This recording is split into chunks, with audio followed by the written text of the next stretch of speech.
Welcome to the Through These Gates podcast, the most rational Nebraska football show on the internet. I'm your host, as always, Caleb Salvatore. Here we are. It's Illinois week, the historic rivalry between Nebraska and Illinois. I can't even say that with a straight face. The shitty part is we're the bad team now. Like, we're the joke. Brett Bielema has got them underway. Like, he's got them on the right path, on the straight and narrow. Sorry for the delay. Busy night last night. Didn't have time to do a pregame show, so we're going to make this short. Before we get into the Illinois pregame, though, obviously make sure you follow my socials at Caleb Salvatore Comedy on TikTok. Caleb Isn't Funny on Twitter and Instagram. Follow my main show. That's based on outlawstreamers.com. It's also on Rumble. My personal YouTube, Caleb Salvatore. You can find clips of it there. Now that we got that out of the way, let's talk about this Dylan Raiola thing. I want to talk about that before we even get into the Illinois thing, because that's the headline right now. I'm going to come out and say it. If Mickey flips a five-star quarterback who's committed to are they number 2 in the country, number 1, it doesn't matter, to a top 4 team, to a playoff team in Ohio State, if Mickey manages to flip him to a terrible Nebraska team with an interim head coach, give him the job.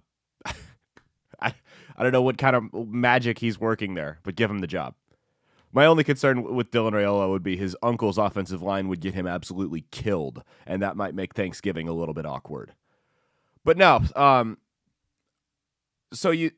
nobody really knows what this is, because we did just offer his younger brother, who's like a freshman, which is really weird. Because his brother's, he's a good player, but he's not like a superstar. And that's usually who freshman scholarship offers are reserved to. Freshmen in high school are like 14, 15-year-old kids. You don't know what these kids are going to be like in 4 years. Like, you don't know how their bodies are going to develop and how they're going to grow or whatever. It's unless you have an absolute stud, it's weird to offer them that young unless you have an ulterior motive. And I feel like the ulterior motive here is to try and make a run at his older brother. So we'll see if it works. And I think that, so if you look at it on the internet, on Twitter and the message boards and everything, it's split, right? Nebraska fans think this is it. He's reopening his recruiting process. He's coming here. We got him. Hook, line, and sinker. He's coming here. And then on the other hand, you have Ohio State fans who are just on defense right now, saying, oh no, he's not going anywhere. Not a chance. Why would he go to such a failing Nebraska team? You can tell they're a little nervous. Typically, when you have two extremes like that, the truth is somewhere in the middle.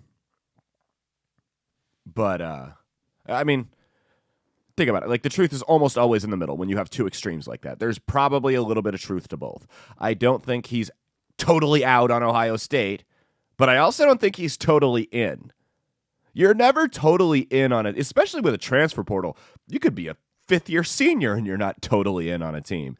But, you're never totally in on a team when your dad is an all-time great at that school. Like, you're a legacy player. Excuse me, you're not all in on a team when your dad's an all-time great at another school. You're a legacy player. You're not all in on Ohio State. No matter what you say, and I know you have to appease the fans and the coaches and whatever, no matter what you say, you are not all in on Ohio State. You're just not, and there's nothing wrong with that. That's just the reality of the situation, is that your family ties to it will always connect you to it. Now, hopefully, we don't make the mistake that we did with the last five-star Husker legacy quarterback. Goes without saying. You think he's better than what we got? I think he was, Scott, but I have different opinions on that. That offensive line would have killed Burrow. Scott Frost and Verduzco's coaching would have destroyed him. It wouldn't have been, like, Burrow would have been an upgrade over what we had, but he would not have had the season he had at LSU. We would not have won a national championship. He would not have been the first overall pick and none of that would have happened. So everything worked out for Joe, and I think he thinks that he made the right decision. He knows he made the right decision in going to LSU. But we'll see. We'll see if they can flip Raiola. The Malachi Coleman commitment was huge. We talked about it last week. Just because he's an in-state player doesn't mean what it used to mean. You got an entire generation of kids who've never seen Nebraska be good. These kids are 18 years old, 17, 18 years old. They were at their youngest in the Callahan era. They saw a couple decent years in the Pelini era, but Nebraska's always been an afterthought and a joke throughout their entire lives. So the fact it's not recruiting in-state players is not as easy as it used to be. Not as easy as it was even 10 years ago. So hats off to them for going out and landing him. Well, we'll see. Could change the game. Could change the game. Coleman's a legit recruit. Kid had offers at Georgia, Michigan, all over the country. So we'll see. Jackson State, of course. But no, going into the Illinois game, this is a big game for Mickey. If he were able to upset a top 20 team in Illinois, I think they're 17th in the AP poll. I could be wrong.